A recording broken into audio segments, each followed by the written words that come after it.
bathroom door slammed shut with a violence that made the porcelain sink shudder.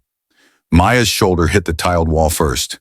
Then came the manager's voice, cold, sharp, dripping with contempt. "You think you can embarrass me in front of customers?" Richard hissed, his face inches from hers.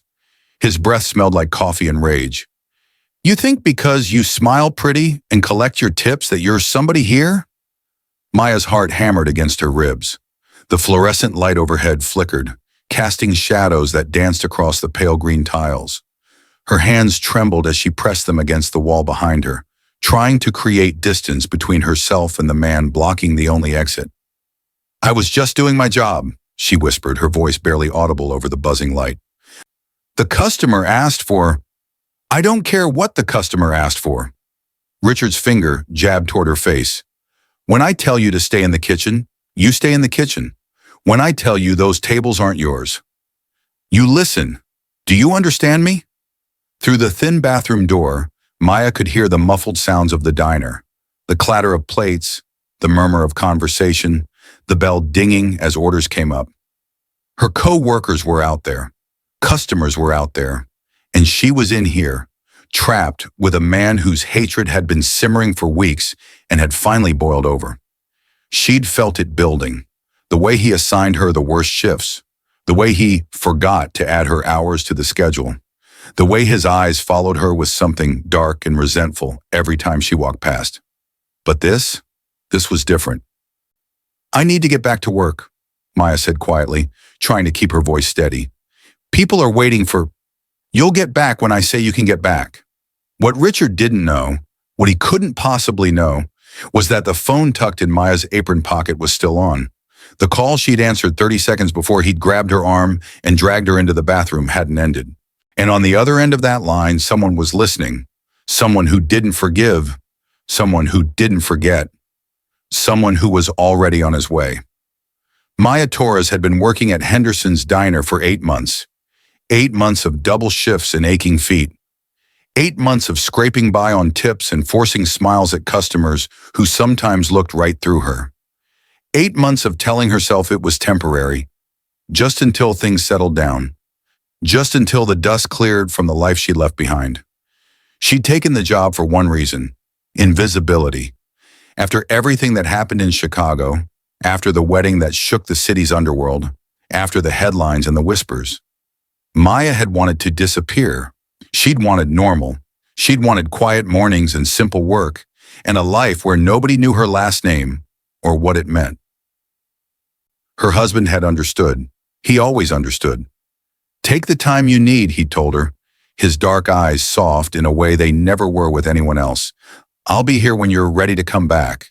So she'd come to this small town in upstate New York, rented a modest apartment above a laundromat, and started over. She wore her wedding ring on a chain beneath her uniform. She kept her head down. She was just Maya, friendly, efficient, invisible. But Richard Henderson had noticed her anyway. Not because of who she was, because of what she represented to him. Richard was a man who'd inherited his father's diner and his father's bitterness. At 43, he wore his resentments like a second skin, resentful of the changing neighborhood, resentful of customers who didn't look like him, resentful of a world that no longer centered his comfort above all else. He ran the diner like a kingdom, and he ruled it like a tyrant. The other waitresses had warned Maya within her first week. "Stay out of his way when he's in a mood," Sandra had whispered, an older woman with kind eyes and silver streaks in her hair. "And whatever you do, don't outshine him in front of customers. He hates that." But Maya had a problem. She was good at her job. Customers requested her section. They left her generous tips. They remembered her name, and Richard noticed. The phone call that afternoon had been from him, her husband, just checking in like he did every day at 3 o'clock. His voice had been warm, asking about her shift, telling her about his day. She'd been smiling when she answered, standing near the kitchen, her voice soft. "I'm fine, baby, just busy. Can I call you back in—" That's when Richard had grabbed her arm. That's when everything changed. Now pressed against the cold bathroom wall, Maya made a decision. She was done being invisible. She was done shrinking herself to make small men feel big. She was done running. Richard stepped closer, and Maya could see the small beads of sweat forming on his upper lip. His face had turned a mottled red, the color of a man whose anger had been fermenting in darkness for far too long.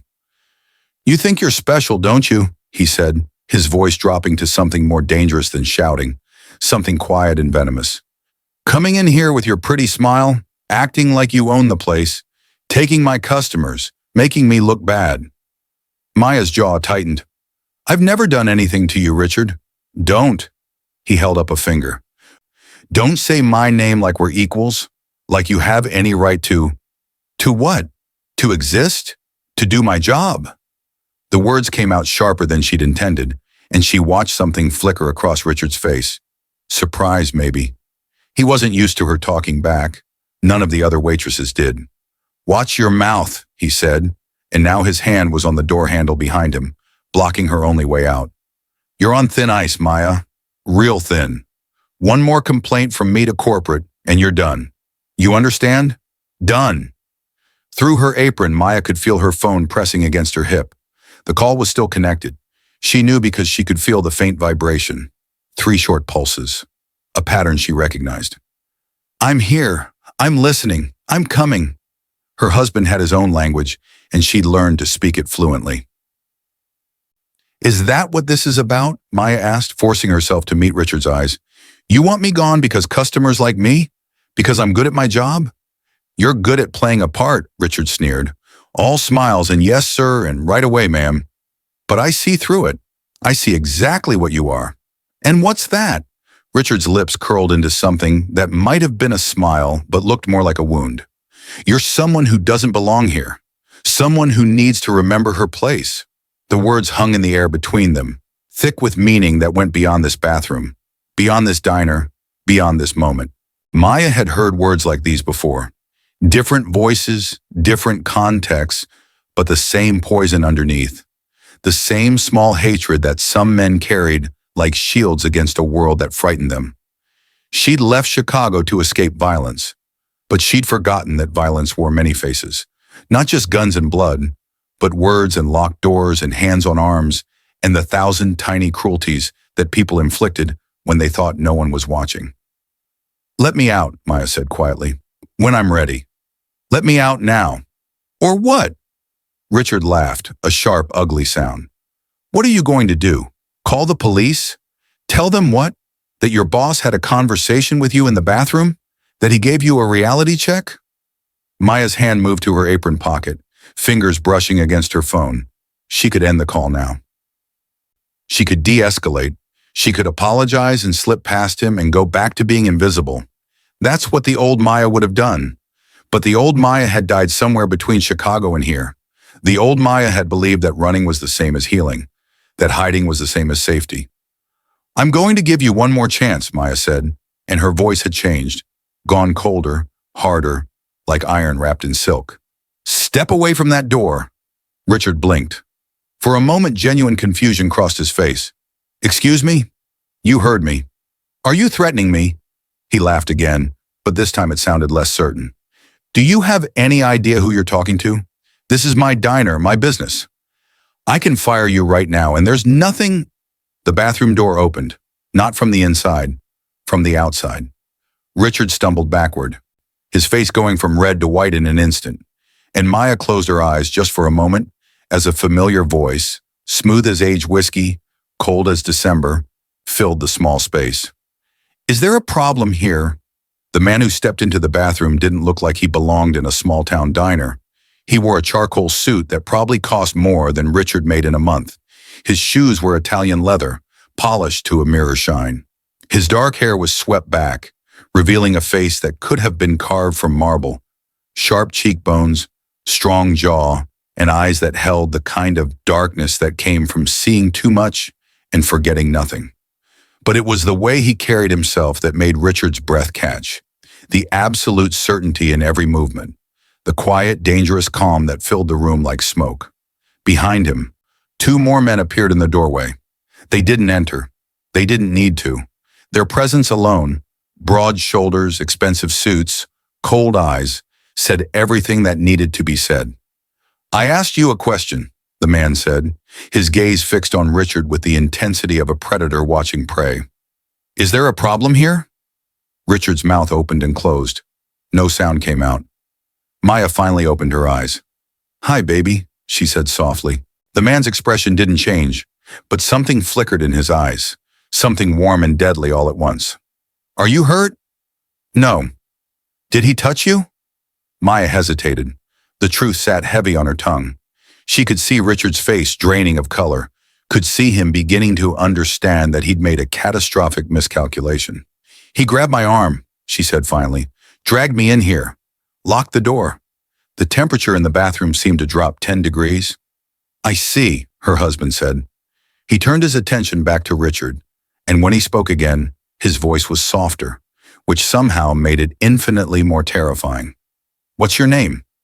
Or Richard Henderson. I own this place. I'm the manager. Richard, the man said the name like he was tasting something bitter. Do you know who I am? Richard shook his head. But his eyes said otherwise. He was beginning to understand, beginning to piece together the expensive suits, the cold professionalism, the way these men moved like soldiers in a war only they could see. My name is Vincent Torres, the man said, and that woman you just assaulted, that's my wife. The words landed like punches. Vincent Torres. The name echoed through Richard's mind, pulling up fragments of news articles he'd half read, rumors he'd half believed. Chicago.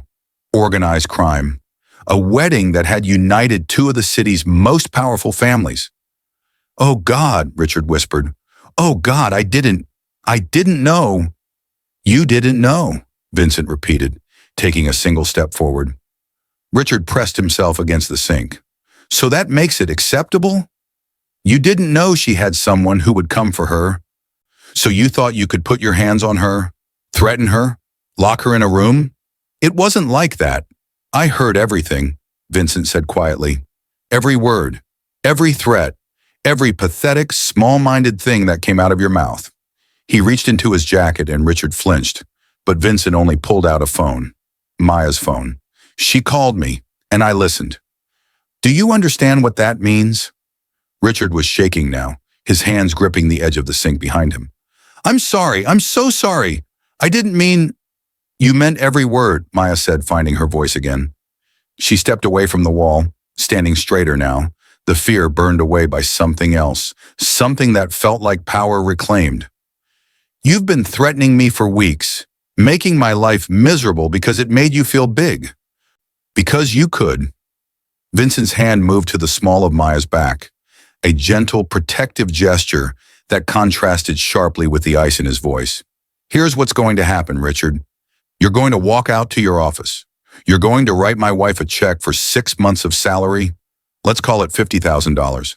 You're going to sign over a written apology that my lawyers will keep on file, and then you're going to sell this diner. Sell it? I can't. This is my family's. You'll sell it, Vincent continued as if Richard hadn't spoken. To a buyer I'll arrange. Fair market value. And you'll never work in the restaurant industry again. You'll never put yourself in a position of power over vulnerable employees again. Are we clear? And if I don't? The question came out like a whimper. Vincent smiled, but it was the smile of a wolf. Then we'll have a very different conversation, one that doesn't end with you walking out of here on your own 2 feet. The two men in the doorway shifted slightly, and Richard made a small, broken sound. Please, he whispered. Please, I have a family. So does she, Vincent said, nodding toward Maya. She has me. Richard's legs gave out. He slid down against the sink until he was sitting on the cold tile floor, his expensive manager's polo, the one he wore like a uniform of authority, now wrinkled and damp with sweat. I'll do it, he gasped. Whatever you want. Just don't hurt me. Vincent looked down at him with something that might have been pity if it wasn't wrapped in such cold contempt. Hurt you? Richard, I'm not going to lay a finger on you. I don't need to. He nodded to one of the men in the doorway, a tall, silver-haired man with the bearing of a retired military officer. The man stepped forward and handed Vincent a tablet. You see, Vincent continued, tapping the screen, while you were in here playing dictator, my associate Carlos was having a very interesting conversation with your staff. He turned the tablet around so Richard could see. On the screen, a video played. Sandra, the older waitress, sat in what looked like the diner's break room. Her eyes were red, but her voice was steady. "He's been doing this for years," Sandra was saying to someone off camera. "Targeting women he thinks won't fight back, especially women of color. He cut Keisha's hours until she had to quit. He fired Maria for insubordination after she refused to come to his house to discuss her performance. And Maya? He's been building a case against Maya for weeks, making up complaints, documenting fake incidents." Vincent swiped to the next video. This one showed Tom, the line cook, a burly man in his 50s with tattoos covering his forearms. "I've seen him corner waitresses in the storage room," Tom said, his jaw tight. "Heard him say things that would make your skin crawl. But he's careful. Never does it where there's cameras. Always makes sure it's his word against theirs." Another swipe. Another employee, then another. A pattern emerging like a photograph developing in chemicals. Each testimony adding detail, adding truth, adding weight to what everyone had known, but no one had been powerful enough to stop. 8 employees, Vincent said quietly, turning the tablet back around. 8 people willing to go on record. "My lawyers have already drawn up the documentation, but that's not all." He pulled up another file. This one was an audio recording, and when he pressed play, Richard heard his own voice filling the small bathroom. "You think you're special, don't you? Coming in here with your pretty smile, acting like you own the place." Every word he'd said, every threat, every drop of venom. Recorded in crystal clear quality. "New York is a one-party consent state," Vincent said, stopping the playback, "which means my wife had every legal right to record this conversation without your knowledge. And she did, every single word." Richard's face had gone gray. "You can't." "I can, and I will." Vincent crouched down so he was eye level with the broken man on the floor. "Here's what you don't understand, Richard. You didn't just threaten some random waitress. You threatened someone under my protection, and I protect what's mine."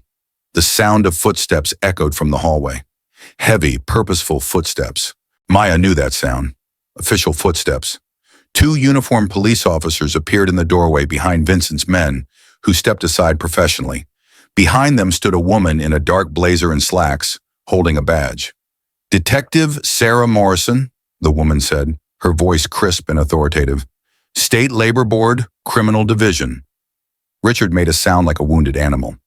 "Mr. Henderson," Detective Morrison continued, stepping into the bathroom, "we've been investigating complaints about this establishment for the past 3 months. Wage theft, workplace harassment, discrimination. The Torres family's legal team contacted us this afternoon with additional evidence that corroborates our ongoing investigation." She pulled out a folded document from her blazer. "This is a warrant to seize your business records, computer files, and security footage. You're also being detained for questioning regarding multiple violations of state labor law and possible assault." "Assault?" Richard's voice cracked. "I barely touched her." "You physically restrained an employee against her will," Detective Morrison said flatly. "You locked her in a confined space. You threatened her employment. That's assault, unlawful imprisonment, and workplace intimidation. And based on the testimony we've collected, you've done similar things to at least 6 other employees over the past 4 years." Vincent stood, brushing invisible dust from his pants. "Here's the thing about predators like you, Richard. You pick victims you think are powerless, isolated, afraid. You count on them being too scared or too desperate to fight back." He glanced at Maya, and his expression softened just slightly. "But you made a critical error in judgment. You assumed my wife was alone. You assumed she had no one. You assumed wrong." Outside the bathroom, the diner had gone completely silent. Every employee, every customer had stopped what they were doing. They watched as Detective Morrison read Richard his rights, as the uniformed officers helped him to his feet, as he was led out through the kitchen, not through the dining room where he'd ruled like a tyrant, but out the back door, like trash being taken out. Sandra stood near the register, tears streaming down her face. When Maya emerged from the bathroom, Sandra rushed forward and grabbed her hands. "Thank you," the older woman whispered. "Thank you for being brave enough." I wasn't brave, Maya said softly. I was just tired of running. Vincent's hand found hers, his fingers intertwining with hers in a gesture so natural it looked like they'd been doing it forever. Because they had. Tom, the line cook, stepped forward next. Ma'am, he said, nodding respectfully to Maya, then to Vincent. Sir, we've all been waiting for someone to stand up to him. Years, but we couldn't lose our jobs. We couldn't risk it. I understand, Maya said, but you all spoke up today. That took courage. Through the front windows, they could see the police car pulling away, Richard's pale face visible in the back seat. His kingdom, his small, petty kingdom, built on fear and cruelty, had collapsed in less than an hour. Detective Morrison approached Maya with a business card. Mrs. Torres will need a formal statement, but I want you to know what you did today is going to help a lot of people. We've been trying to build a case against Henderson for months, but victims were too afraid to come forward. Your evidence broke it wide open. Maya took the card, feeling the weight of what had just happened settling on her shoulders. Will there be a trial? Most likely he'll take a plea deal, Morrison said. With everything we have, his lawyers will tell him to settle. He's looking at fines, restitution to former employees, and possible jail time for the assault charge. She paused, then added quietly, he'll never do this to anyone again. 6 months later, Maya stood in front of Henderson's diner, except it wasn't Henderson's anymore. The old sign had been taken down, replaced with elegant lettering that read, Sophia's Place, named after Maya's grandmother, a woman who'd worked in kitchens her whole life and never got to own one. The renovation had been complete. New paint, new floors, new equipment. But more than that, new energy, the kind that comes when a place is built on respect instead of fear. Maya pushed open the door, breathing in the scent of fresh coffee and cinnamon rolls. Sandra stood behind the register, but now she wore a manager's badge. Tom ran the kitchen as head chef, his wages doubled, his dignity restored. 3 of the other former employees had stayed on, joined by new hires that Maya had personally interviewed. Every single one of them had a contract, fair wages, clear policies, a phone number for HR that actually answered, and a clause that Vincent's lawyers had insisted on, mandatory reporting for any harassment or discrimination with immediate investigation. Morning, boss, Sandra called out with a genuine smile, the kind Maya had never seen her wear under Richard's rule. Morning, Maya replied, tying on an apron. Yes, she owned the place now, but she still worked the floor 2 days a week. Some habits were hard to break. Some habits she didn't want to break. The legal settlement had been substantial. Richard had sold the diner for a fraction of what it was worth. Vincent's buyer had made sure of that. The money went into a trust that compensated former employees for years of wage theft and mistreatment. Richard himself had pleaded guilty to assault and labor violations. He'd served 4 months in county jail and was now working as a night clerk at a motel off the highway, forbidden by his probation terms from ever managing employees again. Detective Morrison had told Maya that 3 other restaurant owners in the county were now under investigation, emboldened by witnesses who'd seen what happened when someone finally stood up. One person's courage had created ripples. Vincent appeared in the doorway, drawing a few curious glances from the morning customers. He'd never fully blend into small-town life. He was too sharp-edged, too clearly from another world. But he came every Sunday, sat at the corner booth, and read the newspaper while Maya worked. She brought him coffee without asking, black, no sugar, and slid into the seat across from him. You look happy, he said simply. I am, Maya replied, and she meant it. She'd spent months running from her life, trying to be someone smaller, quieter, more invisible. But you couldn't hide from yourself forever. You couldn't shrink yourself into safety. You know what Richard's mistake was? Vincent asked, folding his newspaper. What? He looked at you and saw only what he wanted to see. A target, someone vulnerable, someone alone. Vincent reached across the table and took her hand. He never asked himself why a woman like you would be working in a place like this. He never questioned the surface. And that arrogance, that willful blindness, it's what destroyed him. Maya squeezed his hand. People see what they expect to see. Until they can't anymore, Vincent agreed. Outside the window, the small town was waking up. Morning joggers passed by. A young mother pushed a stroller. An elderly couple held hands as they walked their dog. Normal life. The kind of life Maya had once thought she needed to be invisible to have. But she'd learned something in that locked bathroom, in those terrifying moments when she'd had to choose between silence and truth. Invisibility wasn't safety. It was just another kind of prison.